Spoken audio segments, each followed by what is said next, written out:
September 19th, 1944. Inside a converted warehouse near Camp Sterling, Pennsylvania, 83 German women prisoners sat in rigid formation on wooden benches, their faces masks of exhausted defiance. They had been captured 3 weeks earlier during the Allied advance through France, members of the Women's Auxiliary Corps who had served as radio operators, nurses, and administrative personnel. Now they awaited their first meal in American captivity, expecting watery soup and stale bread if they were lucky, beatings and starvation if the propaganda they had been fed about American brutality proved true. Lieutenant Colonel Patricia Brennan stood before them, flanked by 2 guards carrying metal trays. The women watched with hollow eyes as the guards moved down the rows, placing items on the tables before each prisoner. What they saw made no sense. On each plain metal plate sat 2 golden oblongs, perfectly shaped, gleaming under the warehouse lights. The surface appeared to be some kind of sponge cake, impossibly uniform in color and texture. But it was the filling visible at the broken end of one piece that caused 22-year-old Liesl Schmidt to grip her neighbor's arm in disbelief. White cream. Pure white cream filling, thick and abundant, spilling slightly from the golden exterior. In Germany, such a confection would have been reserved for the most elite celebrations, if it existed at all. Butter, sugar, eggs, cream, these ingredients had become distant memories even before the war had turned against the Reich. Liesl had worked as a nurse in a field hospital where soldiers died with their last words asking for bread. She had not tasted real cake since her 14th birthday, 8 years ago. The American lieutenant colonel spoke in accented but clear German. These are called Hostess Twinkies. They are a common snack food in America. Fresh ones were delivered to the camp this morning. She paused, observing the prisoners' faces. You will each receive 2 as part of your daily rations. You may eat them now or save them for later. Common. The word hung in the air like an impossible dream.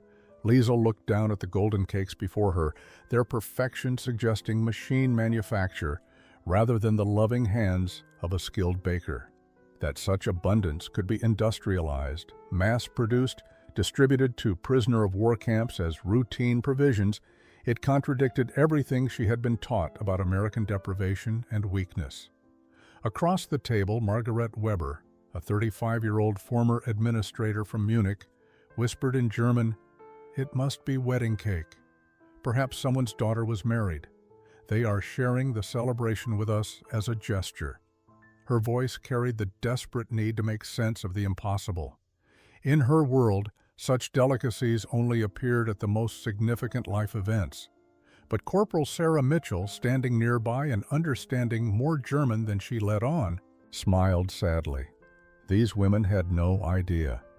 The Twinkies they treated as precious treasures were produced by the millions, shipped across an entire continent, consumed thoughtlessly by children in school lunches. The distance between their understanding and American reality was wider than the ocean they had crossed. Liesl Schmidt's journey to American captivity had begun 6 months earlier in a Berlin that bore little resemblance to the gleaming capital she remembered from childhood. By March 1944, the city had become a landscape of rubble and fear, where the scream of air raid sirens punctuated every day and night. Food rations had dwindled to barely subsistence levels. Her family's weekly allotment consisted of 3 pounds of bread, half a pound of meat if they were fortunate, and ersatz coffee made from roasted acorns that tasted like bitter mud. She had joined the Women's Auxiliary Corps not from ideological fervor, but from desperate practicality. Military service meant regular meals, however meager. It meant purpose in a world that seemed to be collapsing around her. Her younger sister Greta, only 16 years old, had begged her not to go. But Liesl had promised to send half her rations home, a promise she kept faithfully, even as her own ribs became visible beneath her uniform. The field hospital where she worked in France had been a place of constant horror. Wounded soldiers arrived in endless streams, their bodies broken, their eyes empty. The medical supplies ran out weeks before the Allies overran their position. Liesel had held dying boys who cried for their mothers, who whispered about the meals they dreamed of having when they returned home. Roasted chicken, potato dumplings, chocolate, foods that had become myths, stories told to sustain hope in the face of approaching death. When American forces captured their hospital compound in August, Liesel had expected immediate execution. The propaganda films had been clear. Americans were monsters who delighted in German suffering. Instead, the American medics had immediately begun treating the German wounded alongside their own. They had shared their rations, basic field provisions that nonetheless contained real meat, real chocolate, real coffee. Liesel had eaten her first actual meal in months while under guard, the cognitive dissonance nearly breaking her mind. The transport ship that carried them across the Atlantic had been another revelation. The prisoners received 2 meals daily, each one containing more calories than Liesel had typically consumed in an entire day back in Germany. She had gained 7 pounds during the 3-week voyage, her body desperately absorbing the sudden abundance. Other women experienced similar transformations, their hollow cheeks filling slightly, their eyes regaining a clarity that malnutrition had stolen. But nothing in those experiences had prepared her for Twinkies. The ship rations had been utilitarian, bulk food designed for efficiency. These golden cakes represented something different entirely. They were frivolous, decorative, purely for pleasure rather than survival. In Germany, every calorie served a purpose. Every ingredient was carefully rationed and accounted for. The idea that Americans produced elaborate cream-filled cakes as casual snack food, as something so common it could be given to prisoners, suggested a level of abundance that defied comprehension.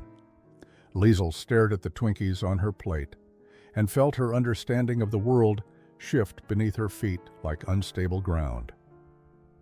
November 3, 1944. The transport trucks had rumbled through the Pennsylvania countryside for 3 hours, carrying their cargo of exhausted German women toward an uncertain future. Liesel pressed her face against the canvas covering, catching glimpses of American farmland through the gaps. Even in late autumn, the fields appeared impossibly vast and well-maintained. Barns stood proud and intact, painted red and white. Cattle grazed in pastures that showed no signs of bombardment or neglect. Where were the ruins? Where was the evidence of a nation at war? The trucks finally stopped before a cluster of hastily constructed wooden buildings surrounded by wire fencing. Camp Sterling had been established only 6 weeks earlier, converted from a former agricultural facility. Unlike the massive prisoner compounds housing thousands of German and Italian men across America, this facility was designed for fewer than 100 female prisoners, a demographic that American military planners had not anticipated encountering in significant numbers. Captain Elizabeth Monroe stood waiting as the prisoners disembarked, her uniform crisp despite the cold November drizzle. She was 38 years old, a career Army nurse who had volunteered for this unusual assignment specifically because she spoke fluent German, having grown up in a German-American community in Wisconsin. She watched the women climb down from the trucks, noting their mixture of defiance and exhaustion, the way they instinctively formed ranks despite their prisoner status. Margaret Weber emerged first, her posture military straight, despite 3 weeks of transport and processing. At 35, she was among the oldest prisoners, a former administrative officer who had managed supply logistics for a Wehrmacht headquarters in occupied France. She surveyed the camp with analytical eyes, cataloging exits, guard positions, the structural integrity of the buildings. Old habits died hard, even in captivity. Behind her came Liesel, moving with the mechanical efficiency of someone conserving energy from long practice.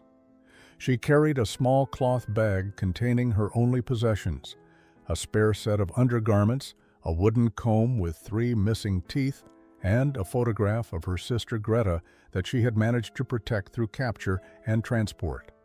The photograph showed Greta at 13, smiling broadly at a Christmas celebration from 1938 before the war had consumed everything. Captain Monroe addressed them in German, her accent carrying the familiar rhythms of home. You will be housed in Barracks A and B. Each woman receives a bunk, 2 blankets, and basic toiletries. Camp rules will be explained after you have settled. You are prisoners of war under the protection of the Geneva Convention. You will be treated with the dignity that status requires. She paused, letting her words sink in. You are not in Germany anymore. The rules you knew no longer apply. I suggest you remember that. The women filed into the barracks, their boots echoing on the wooden floors. The building smelled of fresh pine and disinfectant, shockingly clean compared to the field hospital barracks Liesel remembered. The mess hall was smaller than military dining facilities Liesel had known in Germany, but it gleamed with a cleanliness that suggested abundance rather than scarcity. Metal tables were arranged in neat rows, each set with plain but intact dishware. No chips in the plates, no bent utensils, no repaired cracks visible in the cups. In Germany, such items would have been carefully mended and reused until they literally fell apart. Here, they appeared almost disposable in their casual completeness. Captain Monroe stood at the front of the hall as the 83 women filed in, their movements still carrying military precision despite their prisoner status. Your first meal will be served now, she announced in German. Standard camp rations, the same food provided to American soldiers at this facility. You will eat what is provided. Anyone who becomes ill from overeating will receive medical attention, but no sympathy. That last comment puzzled Liesel until the guards began distributing the meal trays. Her breath caught in her throat. The metal tray was divided into sections, each one filled with food, real food, in quantities that made her mind struggle to process what she was seeing. A thick slice of meatloaf, easily 4 ounces, glistening with juices that suggested actual beef rather than the ersatz mystery meat she had grown accustomed to. Mashed potatoes, smooth and white, with a pat of genuine butter melting into a golden pool on top. Green beans, canned but abundant, filling their section completely. A slice of white bread, soft and fresh, not the dense, dark loaves padded with sawdust that German bakers had been reduced to producing. And in a small cup, chocolate pudding, rich and dark, and impossibly luxurious. Margaret stared at her tray as if it might be a hallucination. In Germany, this amount of food would feed her family for 3 days. Here, it was presented as a single meal for one person. She looked around the hall, confirming that every prisoner had received identical portions. This was not special treatment or a trick. This was routine. Liesel picked up her fork with a trembling hand. The meatloaf was still warm, steam rising from its surface. She cut a small piece and brought it to her mouth. The flavor exploded across her tongue, rich and savory. The texture firm and real. Actual beef. Not horse meat, not the grotesque sausages made from organ scraps and filler, but genuine beef prepared with care and seasoning. She closed her eyes, overwhelmed by the sensation. Around her, other women were experiencing similar reactions. Some ate with desperate speed, their bodies overriding caution after months or years of insufficient food. Others proceeded with careful deliberation, as if trying to make each bite last forever. Several women wept quietly as they ate, tears streaming down their faces while they mechanically chewed and swallowed. The cognitive dissonance was overwhelming. Corporal Sarah Mitchell had not expected to end up guarding German women prisoners when she enlisted in the Women's Army Corps in 1942. The 26-year-old from rural Ohio had imagined herself contributing to the war effort through clerical work or perhaps nursing. Instead, she found herself assigned to Camp Sterling, supervising women who spoke a language she barely understood, women who had served the same regime that was killing American boys overseas. Sarah's brother Thomas was somewhere in France with the Third Army. His letters arrived sporadically, carefully censored, revealing little about his actual experiences, but conveying enough between the lines for Sarah to understand he was seeing horrors he would never fully describe. When she looked at the German prisoners, she tried to reconcile them with the enemy that was shooting at Thomas, bombing cities, perpetrating the atrocities that newsreels showed in increasingly graphic detail. But what she saw in the mess hall that first evening complicated her carefully maintained hatred. She watched a young blonde woman, perhaps 22 or 23 years old, cut her meatloaf into precisely equal pieces before eating. The woman's movements were controlled, methodical, but her hands shook slightly with each bite. Sarah recognized that tremor. She had seen it in her own hands during the Depression, when her family had gone days with nothing but potato soup and hope, the body remembering hunger even when food finally appeared. Another prisoner, older, with graying hair pulled back severely, ate with her eyes closed, tears tracking down her weathered cheeks. She chewed slowly, deliberately, as if trying to memorize the sensation. Sarah felt something shift uncomfortably in her chest. These were not the monsters of propaganda films. They were women who had been starving, women whose bodies were betraying their carefully maintained military composure with every desperate swallow. Captain Monroe had briefed the guards extensively. These prisoners were not to be befriended, not to be trusted. They remained enemy combatants despite their capture, potentially dangerous despite their gender. Fraternization was strictly forbidden. But Monroe had also emphasized that Geneva Convention protections applied fully. The prisoners would receive adequate food, medical care, shelter. They would be treated with the basic dignity that international law required, even if their own government had abandoned such considerations. Sarah's post was near the mess hall entrance, where she could observe the entire room. She noticed one prisoner, a thin woman with dark hair, finish her meal and then sit motionless, staring at her empty tray as if unable to believe it had contained real food. The woman's uniform hung loosely on her frame, clearly sized for someone who had weighed significantly more. After several minutes, the woman carefully picked up her tray and carried it to the collection station, her movement slow and almost reverent. As the prisoners filed out, Sarah heard fragments of German conversation. She understood only a few words, but the tone was unmistakable. Shock, disbelief, confusion. These women had expected starvation and cruelty. Instead, they had received a meal that would have been considered generous even for American soldiers. Sarah wondered what they had been told about America, what propaganda had shaped their expectations. More importantly, she wondered what would happen as those expectations collided with the reality of American abundance over the coming weeks and months. September 19, 1944, marked the first distribution of what Captain Monroe called supplementary rations. The prisoners had been at Camp Sterling for 2 weeks, still adjusting to meal portions that seemed designed for giants rather than ordinary humans. Liesel had gained 9 pounds, her body frantically storing calories against the return of starvation it expected was inevitable. She could feel her uniform growing tighter across her shoulders and hips, her face filling out in ways that made her look like a younger version of herself. The afternoon distribution caught everyone by surprise. Guards moved through the barracks carrying cardboard boxes stamped with colorful logos. "Hostess Twinkies Fresh," proclaimed the printing, with an illustration of golden cakes that seemed almost cartoonishly perfect. Lieutenant Sarah Mitchell, recently promoted after Captain Monroe noted her careful attention to prisoner welfare, supervised the distribution with an expression that suggested she found the entire situation slightly absurd. Each prisoner received 2 individually wrapped packages. The cellophane wrapping alone fascinated Liesel. In Germany, such materials had been requisitioned for military use years ago. Here, they were casually employed to package snack food. She held the package up to the light, filtering through the barracks windows, examining the golden cake visible through the transparent wrapper.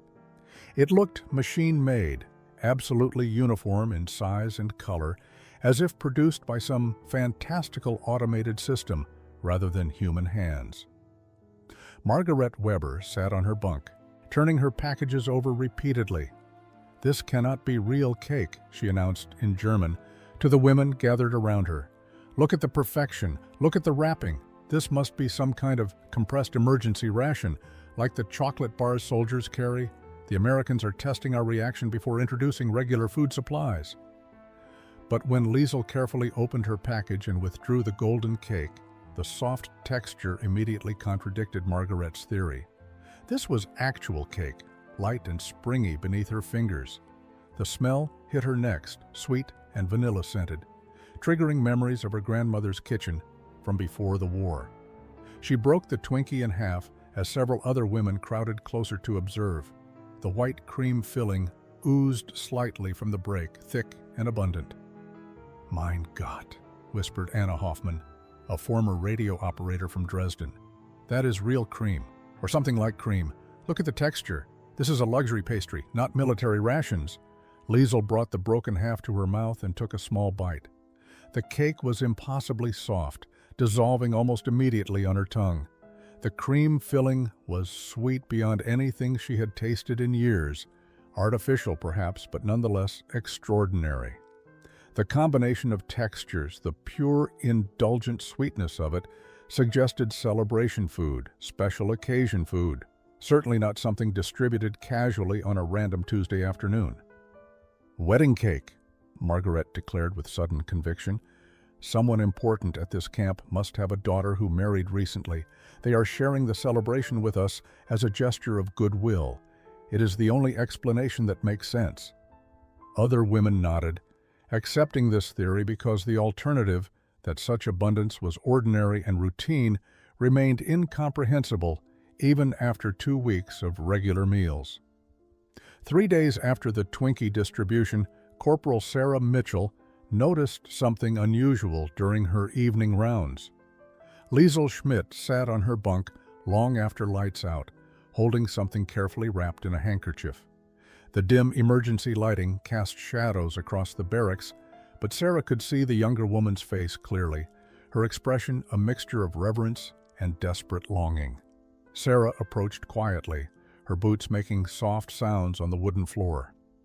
Liesel looked up, startled, quickly attempting to hide whatever she held, but Sarah had already seen the distinctive golden color peeking from the handkerchief.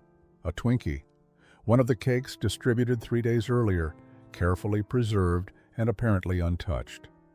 "Schmidt," Sarah said in her halting German, gesturing toward the wrapped cake. She had been studying the language with increasing dedication, recognizing that effective communication with the prisoners required more than shouted commands and hand gestures. "Why not eat?"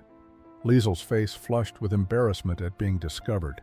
She clutched the handkerchief tighter, protective of her treasure.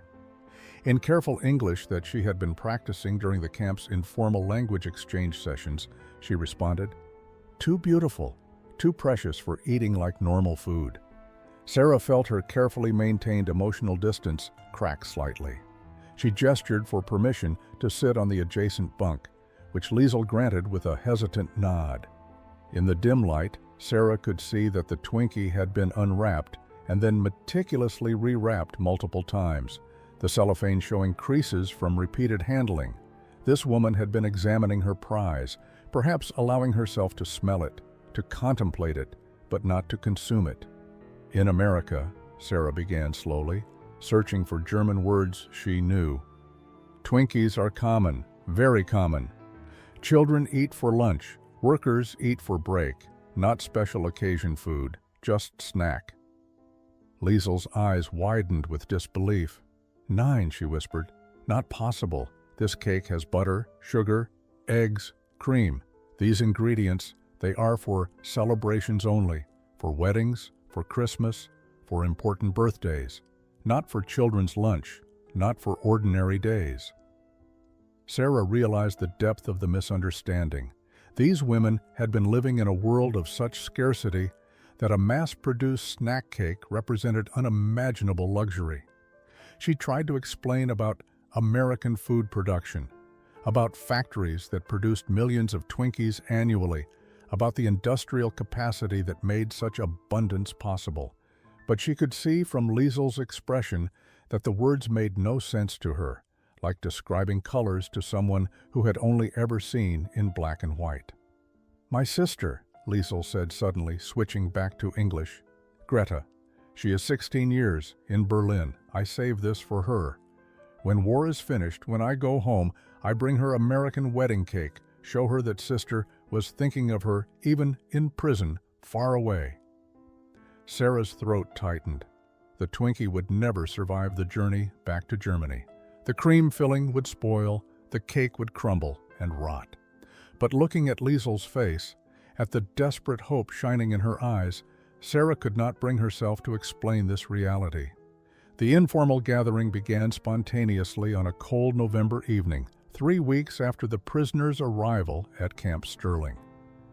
Margaret Weber had organized what she called a discussion group in the recreation area of Barracks A, ostensibly to maintain morale and structure among the German women.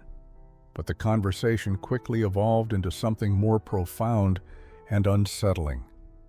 The women began systematically comparing the propaganda they had been fed about America with the reality they were experiencing daily. "We were told Americans were starving from their failed economic system," Margaret began, keeping her voice low despite no guards being present. "That their industrial capacity was a fiction, that their soldiers were poorly equipped and supplied. Yet look at what we see. Here, every meal abundant, fresh food arriving regularly, equipment that functions properly, buildings that do not leak or collapse." Anna Hoffman nodded vigorously. The newsreels showed breadlines from the Depression, desperate people fighting for scraps.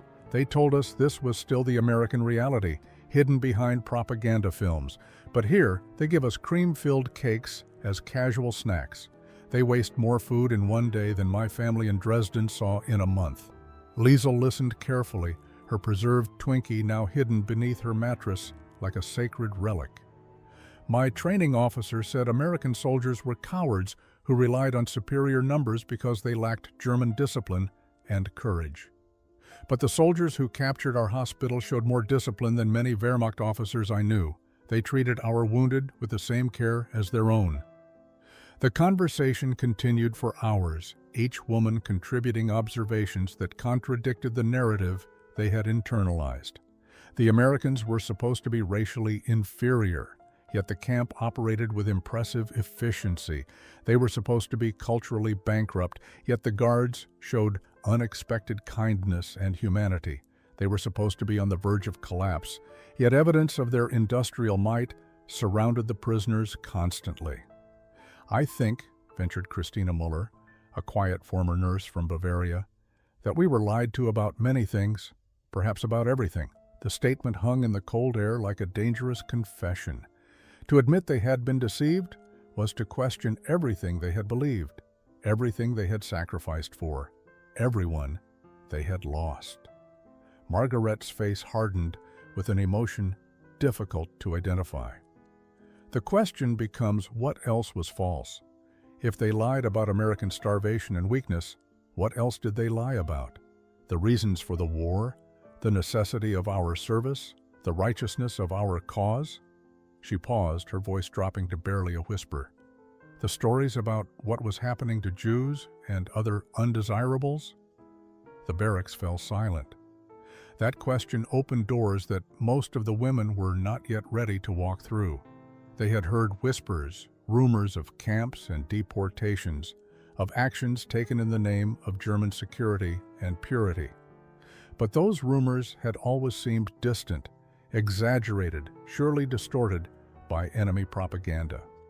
Now, sitting in an American prison camp where they received better treatment than many had experienced in their own military, the certainty about what constituted truth and lies began to crumble.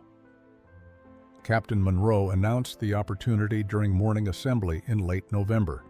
The camp kitchen required additional workers to assist with meal preparation and cleanup. Volunteers would receive no special privileges beyond access to the kitchen facilities during their shifts. Liesel's hand shot up immediately, followed by 15 other prisoners eager for any activity beyond the monotonous routine of barracks life. What they discovered in the kitchen transformed their understanding of American abundance more profoundly than any meal they had consumed. The kitchen was vast by German standards, equipped with industrial stoves, multiple ovens, enormous refrigeration units, and storage areas that seemed impossibly well stocked. Staff Sergeant Maria Torres, a second-generation Mexican-American from Texas, supervised the facility with brisk efficiency. She spoke no German, which forced the volunteers to rapidly improve their English through necessity and immersion. Liesel's first shift began at 5 in the morning, helping prepare breakfast for the camp's population of prisoners, guards, and administrative staff. She expected to see careful rationing, precise measurement, the kind of scarcity management she knew from German military kitchens. Instead, she watched Sergeant Torres casually discard the ends of bread loaves because they were slightly hardened. Entire bread loaves, perhaps 2 inches of perfectly edible food from each end, thrown into waste bins without a second thought. In Germany, Liesel ventured in careful English, we would save this, make into breadcrumbs or soften with water for stuffing or feed to animals, not waste. Torres looked at her with surprise, as if the concept of preserving bread ends had never occurred to her. Takes too much time. We got fresh bread delivered every 2 days, easier to toss the old and use the new. She said it casually, as if regular deliveries of fresh bread were the natural order of things rather than an impossible luxury. The volunteers watched in growing shock as similar waste occurred throughout meal preparation. Vegetable peelings thicker than necessary, discarded rather than pared more carefully. Slightly bruised produce thrown away rather than trimmed and used, leftover portions from breakfast scraped into garbage rather than saved for another meal. The scale of waste was incomprehensible to women who had learned to extract nutrition from potato peels and make soup from bones boiled multiple times. Anna Hoffman worked the dishwashing station, where she discovered another revelation. The hot water flowed constantly, unlimited, heated to temperatures that would have required precious fuel in Germany. Soap was abundant, not the caustic ersatz soap they had known, but actual cleaning products that produced real lather. She watched water drain away by the gallon, enough to supply a German household for a week, used merely to rinse dishes that would be used again in a few hours. This cannot be sustainable, Margaret whispered to Liesel during a brief break. They must be depleting reserves, using up stockpiles. No nation can maintain this level of consumption indefinitely. December 24, 1944, arrived with unexpected snow blanketing Camp Sterling in pristine white. The prisoners had been preparing for a subdued holiday, expecting perhaps a slightly improved meal, but nothing approaching celebration. Germany was losing the war, cities were being bombed into rubble, and they were captives thousands of miles from home. Christmas would be endured rather than enjoyed. Then the trucks arrived at mid-morning, carrying supplies that transformed their expectations completely. Captain Monroe had been planning the Christmas celebration for weeks, coordinating with local churches and community organizations who had expressed interest in supporting the prisoner camp. The American approach to enemy prisoners confused many civilians, but the Christmas spirit prompted generosity even toward those who served the Reich. Monroe's goal was not merely humanitarian, it was strategic. She believed that showing German prisoners the reality of American values might accomplish more than any number of propaganda leaflets. The mess hall had been decorated by volunteers from a nearby Lutheran church, women who spoke German and remembered their own immigrant roots. Paper chains hung from the rafters, handmade ornaments dangled from a small evergreen tree, and candles waited to be lit as evening approached.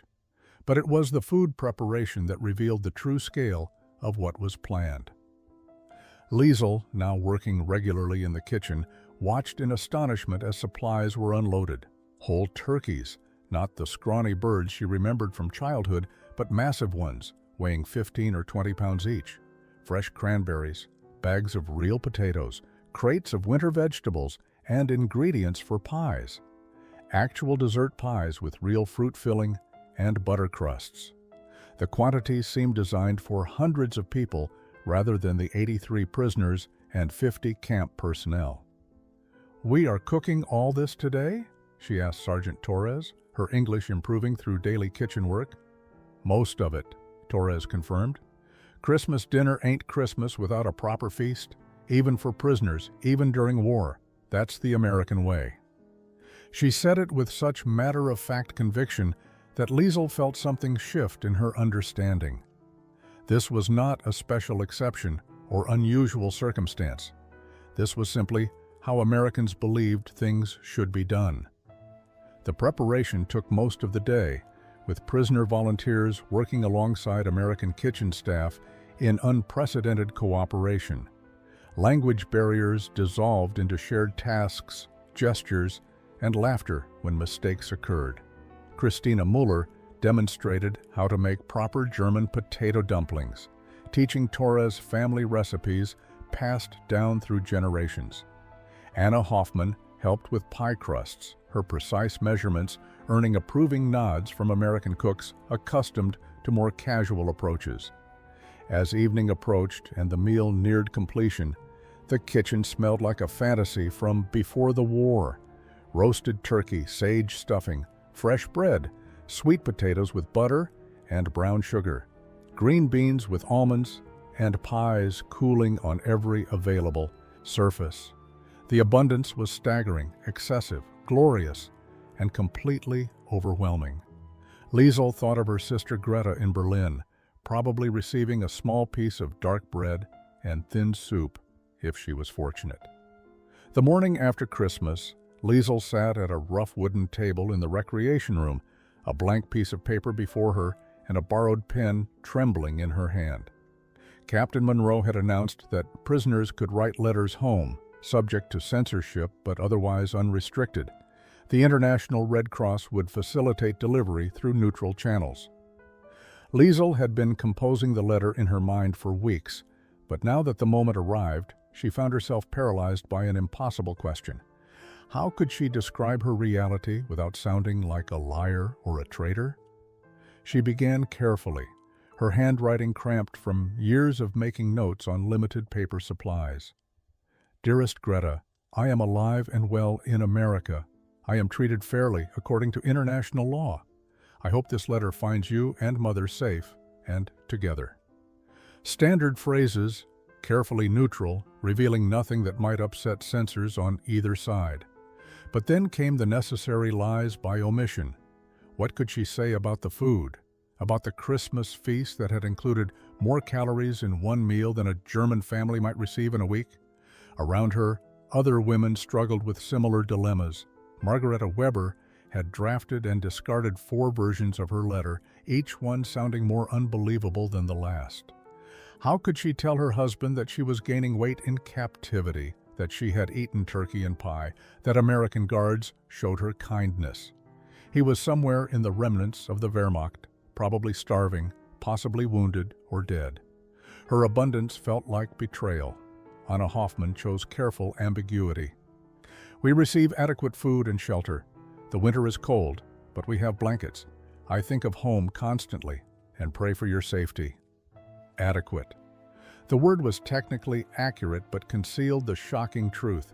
She could not write about the Twinkies, about the casual waste in the kitchen, about the industrial abundance that surrounded them daily. Such descriptions would sound like cruel fiction designed to torment starving recipients. Christina Muller took a different approach, writing to her mother with clinical precision. The American food supply system operates with efficiency that suggests substantial agricultural and industrial capacity. Their logistics network functions effectively even during wartime mobilization. I observed no evidence of the resource scarcity we were told was crippling their war effort. She hoped her mother would understand the subtext, that everything they had been told was lies, but she doubted the letter would pass censorship with such obvious political implications. Liesl finally forced herself to continue writing. "I have learned some English and work in the camp kitchen. The Americans are not as we were told. I cannot explain fully in a letter, but when I return home, I will have much to tell you. Please write to me if you can. Your address is all I think about. I am saving something special to bring you when this war ends. She meant the Twinkie, still preserved beneath her mattress, though she increasingly suspected it would never survive the journey. The letters were collected by Corporal Sarah Mitchell, who had been assigned censorship duties. Reading through the carefully neutral phrases, the desperate attempts to communicate truth without breaking rules, Sarah felt the weight of what these women were experiencing. January 15, 1945. The Red Cross letter arrived during morning assembly, delivered to Margaret Weber by Captain Monroe with an expression of carefully controlled sympathy. Letters from Germany had been arriving sporadically, most containing sparse information due to strict censorship and the chaos of a collapsing Reich. But this letter, bearing Swiss postal markings and Red Cross seals, carried news that no amount of preparation could soften. Margaret read it standing in the cold morning air, her breath forming clouds as her eyes moved across the typed German text. Her husband, Klaus, was alive and in a Soviet prisoner camp. Her two sons, Heinrich and Friedrich, ages 12 and 9, were dead, killed during an Allied bombing raid on Stuttgart 3 months earlier. The boys had been staying with her sister while Margaret served in France. The bomb that destroyed her sister's apartment building had killed 7 people instantly. Clean deaths, the letter assured her, as if such a thing existed. She read the words 3 times, her mind refusing to process their meaning. Heinrich, who had been learning violin. Friedrich, who collected rocks and insisted each one had a personality and story. Dead for 3 months while she ate turkey and pie at Christmas, while she gained weight and learned English and worked in a kitchen that wasted more food daily than her sons had probably eaten in their final weeks. The letter fell from her hands, drifting to the ground like a white leaf. Margaret's carefully maintained composure, the military bearing she had preserved through capture and imprisonment, shattered completely. She made no sound, but her face contorted with anguish so profound that women around her stepped back instinctively, as if grief might be contagious. Corporal Sarah Mitchell moved quickly, recognizing a crisis unfolding. She had seen this before with male prisoners receiving similar news, the moment when the mind could no longer maintain the protective barriers that allowed survival. She guided Margaret toward the infirmary, the older woman moving mechanically, her body functioning, while her consciousness retreated to some safer internal space. In the infirmary, Dr. Robert Hayes examined Margaret with professional efficiency. Physically, she was healthy, even thriving by comparison to her condition upon arrival. She had gained 23 pounds, her color was good, her vital signs stable. But psychologically, she was collapsing. The guilt of surviving while her children died, of eating well while they starved, of finding moments of almost contentment in captivity while they faced terror and death, was crushing her from the inside. Liesel arrived within the hour, having heard about the letter. She sat beside Margaret's bed, holding her hand while the older woman stared at the ceiling with empty eyes. "My boys never tasted a Twinkie," Margaret whispered finally. "They never had enough food, and I ate Christmas turkey while they lay dead under rubble. What kind of mother survives her children? What kind of mother thrives?" Dr. Hayes sedated her that evening when her grief turned to screaming, raw sounds that echoed through the barracks and reminded every woman of what they feared most. Corporal Sarah Mitchell had not planned to share her family's story with German prisoners. Fraternization remained officially discouraged, personal revelations doubly so. But watching Margaret Weber's breakdown, seeing the destructive guilt consuming the woman, Sarah found herself unable to maintain professional distance. Sometimes she realized the most important thing was not following regulations, but recognizing shared humanity across enemy lines. She requested permission from Captain Monroe to speak with Margaret privately, a request that raised eyebrows but was ultimately granted. Monroe had been watching her young corporal's evolution, the way Sarah's rigid categorization of prisoners as enemies had gradually softened into something more nuanced. It was a transformation Monroe had anticipated and quietly encouraged. Margaret sat in the infirmary, sedated but conscious, her eyes still carrying the emptiness that had appeared with news of her son's deaths. Sarah pulled a chair close, positioning herself at eye level rather than standing in the traditional guard posture. She spoke in her improving German, the words coming slowly but with genuine emotion. "My family lost our farm in 1932, Sarah began. I was 14 years old. The bank foreclosed after my father could not make payments. We moved to a tent camp with hundreds of other families, all of us displaced and desperate." She paused, gauging whether Margaret was listening. The older woman's eyes flickered slightly, acknowledging the words, even if she could not yet respond. "We were hungry every day for 2 years. Not the dramatic starvation you see in photographs, but the constant grinding hunger that makes you think about food every moment. My younger brother Danny was 7 years old. He cried himself to sleep most nights because his stomach hurt." Sarah's voice cracked slightly. "My mother would give him her portions, pretending she had eaten earlier. We all knew she was lying, but we were too hungry to refuse."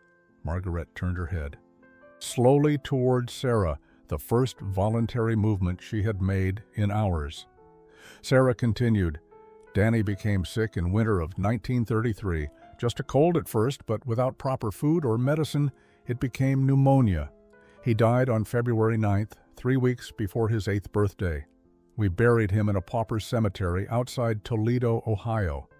The confession hung between them, heavy with shared grief. Sarah reached out and took Margaret's hand, a gesture that violated every regulation about guard-prisoner interaction. "For years, I hated myself for surviving when Danny died. I had eaten some of the food that should have gone to him. I had been stronger, older, more able to endure. Why did I live when my little brother, who never hurt anyone, who loved nothing more than catching frogs and building stick forts, why did he die?" Margaret's eyes filled with tears, the first emotion she had shown since the initial shock. "How do you live with it?" she whispered in German. March 20th, 1945. The Pennsylvania winter finally released its grip, revealing muddy earth and the first tentative shoots of spring grass around Camp Sterling. Liesel stood at the fence line during morning exercise, watching robins search for worms in soil softened by melting snow. The sight triggered an unexpected memory of her grandmother's garden in Hamburg, the carefully tended rows of vegetables that had sustained their family through the First War. An idea formed, audacious and strange, but increasingly insistent. She approached Captain Monroe during the afternoon meal service, her English now confident enough for complex requests. "Captain, I wish to ask permission for the prisoners to plant a garden, a vegetable garden, like Victory Gardens American families plant. We have land that is unused. We have time and willing hands. We could contribute food to the camp supplies." Monroe set down her coffee cup, studying Liesel with an expression that mixed surprise and calculation. The request was unprecedented. Prisoners of war typically consumed resources rather than producing them. But Monroe had been observing the German women's transformation over the 5 months since their arrival. They had evolved from defeated enemies into something more complicated, women seeking purpose and redemption through contribution rather than resistance. "You understand," Monroe said carefully, "that any food produced would belong to the camp, not to you individually. You would be working to feed the same system that holds you captive." "Yes, Captain, we understand." Liesel's voice carried a conviction that surprised even herself. In Germany now, people starve while land sits empty because there are not enough workers. Here we sit idle while land could produce food. It seems wasteful. We wish to be useful, not burdens. The request was forwarded through military channels, eventually reaching officials who debated its implications. Allowing enemy prisoners to POWs cultivate crops raised questions about labor exploitation under Geneva Convention guidelines. But the voluntary nature of the proposal, combined with its potential propaganda value, ultimately led to approval with strict conditions. The prisoners could garden on their own time, using tools checked out and returned daily, with all produce becoming camp property. Margaret Weber, slowly recovering from her breakdown though still fragile, volunteered immediately. Working with soil and living plants offered therapy that Dr. Hayes's medications could not provide. Anna Hoffman joined, along with 23 other women, eager for outdoor work and the psychological relief of watching things grow rather than being destroyed. The prisoners prepared the ground with surprising expertise. Many came from agricultural backgrounds, their families having worked German soil for generations. They understood crop rotation, companion planting, the importance of proper drainage and sun exposure. American guards watched with growing respect as the women transformed a weedy, unused section of camp into organized garden plots. Sergeant Maria Torres donated kitchen scraps for composting, teaching the prisoners her mother's techniques from their Texas farm. The cultural exchange expanded beyond simple gardening advice. Torres shared stories of her family's immigration, of being treated as foreign despite being American-born, of finding belonging through contribution rather than demanding acceptance. The parallels to the prisoner's situation were not lost on anyone. Seeds arrived through a donation from a local church group, packets of beans, carrots, lettuce, tomatoes, squash. The prisoners planted with ceremony and hope, each seed representing possibility rather than mere sustenance.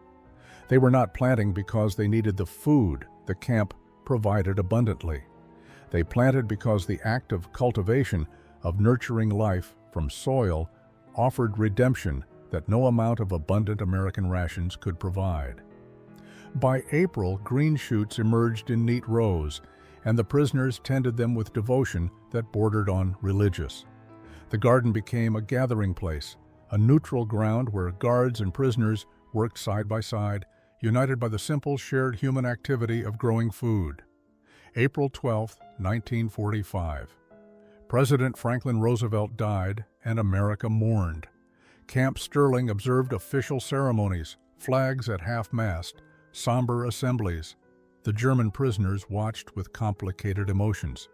This man had been their enemy's leader, architect of the alliance crushing the Reich, yet many had come to respect what he represented, the democratic values they were experiencing firsthand through American treatment. Liesl found herself unexpectedly moved during the memorial service, a reaction that would have horrified her former self.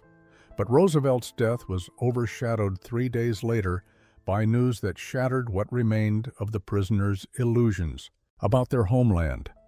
American and British forces advancing through Germany had begun liberating concentration camps. The reports filtering into Camp Sterling carried details so horrific that Captain Monroe initially hesitated to share them with the prisoners.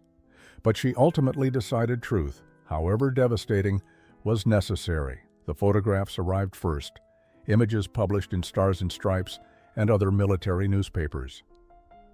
Monroe assembled the prisoners in the mess hall and displayed the photographs without preamble or cushioning commentary. The images showed skeletal figures in striped uniforms, mass graves, cremation facilities, and the industrial architecture of systematic murder. Bergen-Belsen, Buchenwald, Dachau. Names that meant nothing to most of the prisoners, but which would haunt human consciousness for generations. Liesl stared at a photograph of emaciated bodies stacked like cordwood, her mind refusing to process what her eyes were seeing. This could not be Germany. This could not be the nation she had served, the culture that had produced Goethe and Beethoven, the people who valued order and civilization. Yet the evidence was undeniable. German efficiency, German organization, German thoroughness applied to genocide. Anna Hoffman vomited into a waste bin, her body rejecting the images before her mind could fully comprehend them. Christina Muller sat motionless, tears streaming silently down her face. Margarete Weber, still fragile from her son's deaths, stared at the photographs with an expression approaching complete dissociation. She had already lost everything. This new knowledge simply confirmed that the world she had known was built on foundations of evil.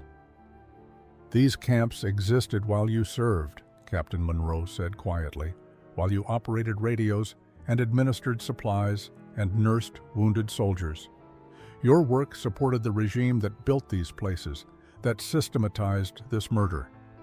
She paused, letting the words sink in. "You did not know.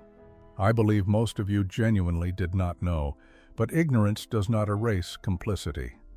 The prisoners spent that night in their barracks, confronting implications that destroyed their remaining sense of identity.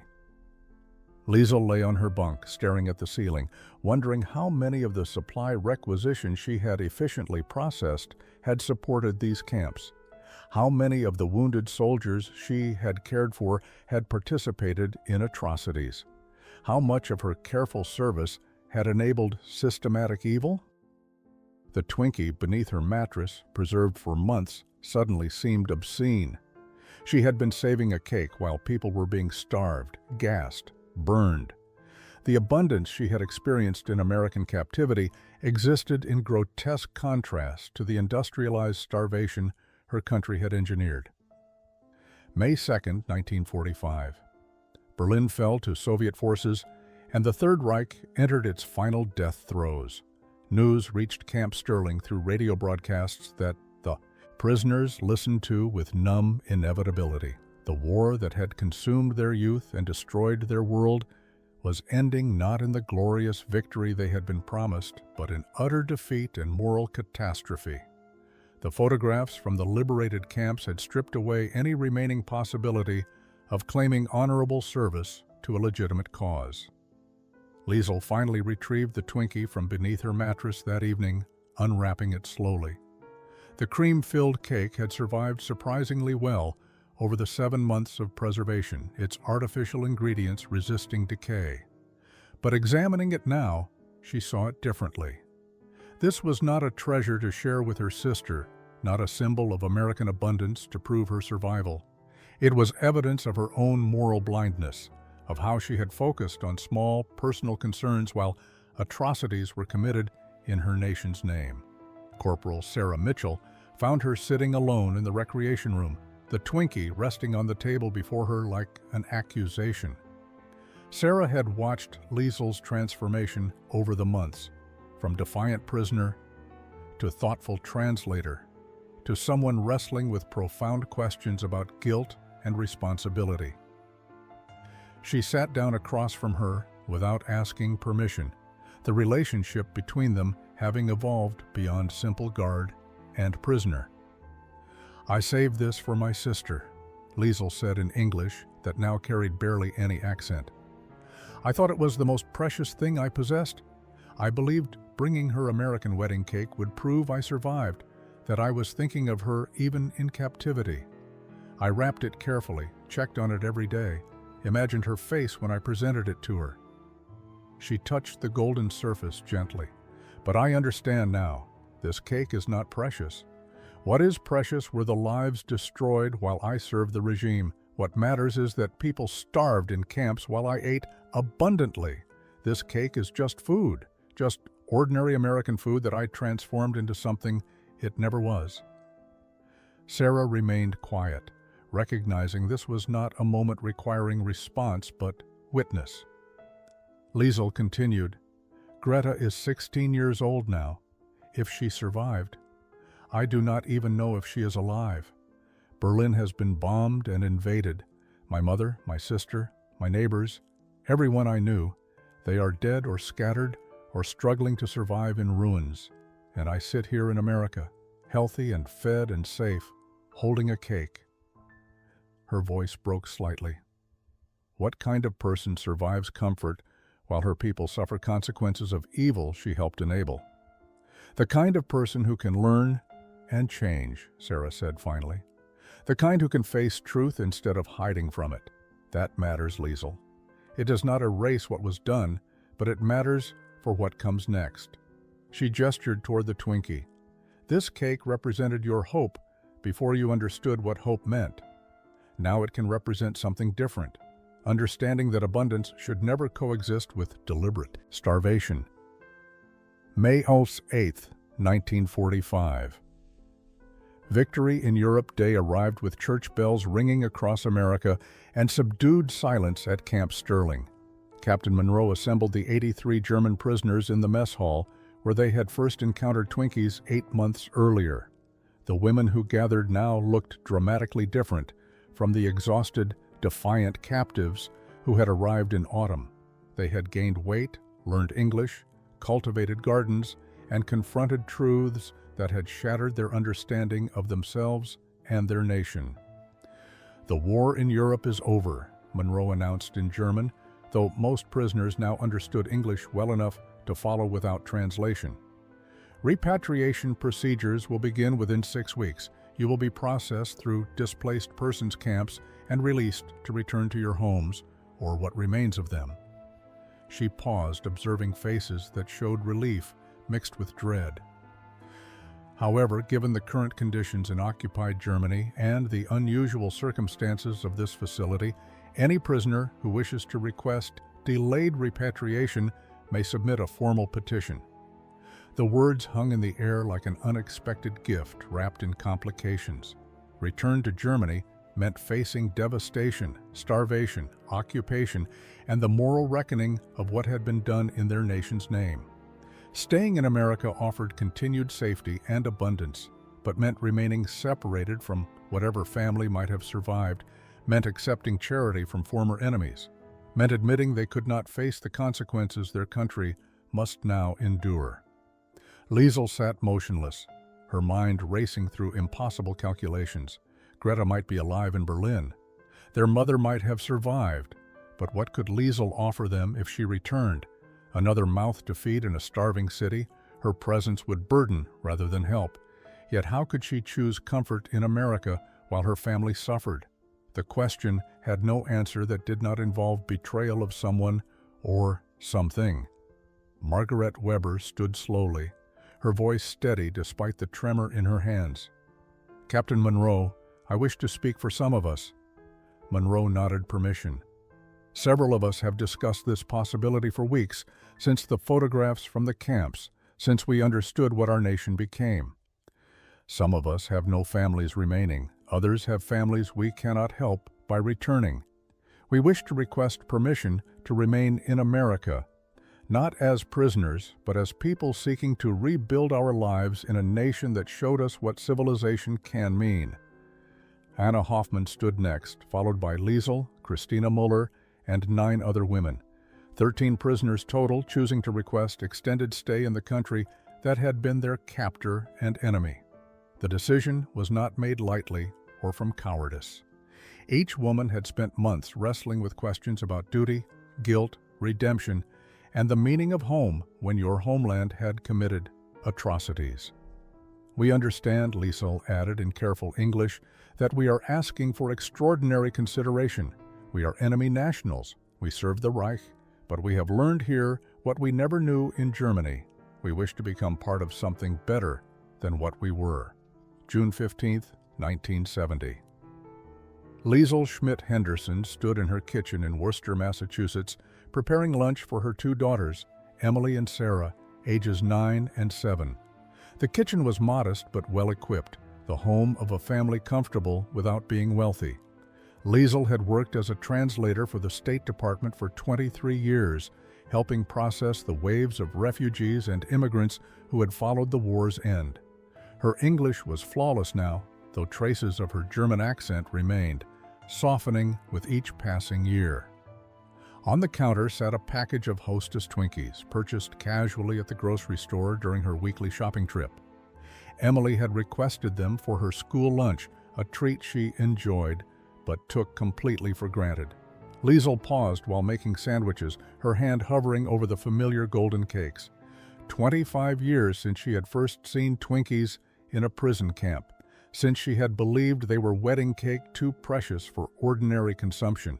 25 years since abundance had seemed like impossible fantasy. Her younger daughter noticed her hesitation. "Mom, are you okay? You look sad." Sarah, named for Corporal Sarah Mitchell, who had become Liesel's closest friend and eventually her sister-in-law, had her mother's observant nature and her father's gentle concern. "Not sad," Liesel said softly. remembering. She picked up the Twinkie package, turning it over in her hands. When I first came to America, I thought these were the most precious thing I had ever seen. I saved one for months, believing it was too special to eat. She smiled at her daughter's confused expressions. It taught me an important lesson about the difference between scarcity and abundance, between surviving and living. Emily, the older and more serious child, studied her mother's face. Because of the war? Because you were a prisoner? Liesel had never hidden her history from her daughters, believing that truth, however uncomfortable, mattered more than comfortable lies. They knew their mother had served in the German military, had been captured, had chosen to remain in America rather than return to devastated Germany. Because I learned that abundance should never be hoarded or wasted, but also should never be taken for granted. Your grandmother Greta, my sister who stayed in Germany, she survived the starvation years after the war. She raised her own children, knowing real hunger. When I visit her, she still cannot bring herself to waste food, even now when Germany has recovered. Liesel wrapped the Twinkies carefully for Emily's lunch. These cakes are ordinary to you. That is good. That is how it should be. But remember that not everyone in the world has ordinary abundance. That evening, after her daughters were asleep, Liesel pulled out a small wooden box she kept in her closet. Inside were photographs, letters, and a diary from her time at Camp Sterling. The diary entries chronicled her transformation from enemy prisoner to American citizen, from believer in Nazi propaganda to someone who understood how completely she had been deceived. The final entry, written the day she took her citizenship oath, read simply, "I choose to become American, not because I am running from what Germany was, but because I am running toward what America can be."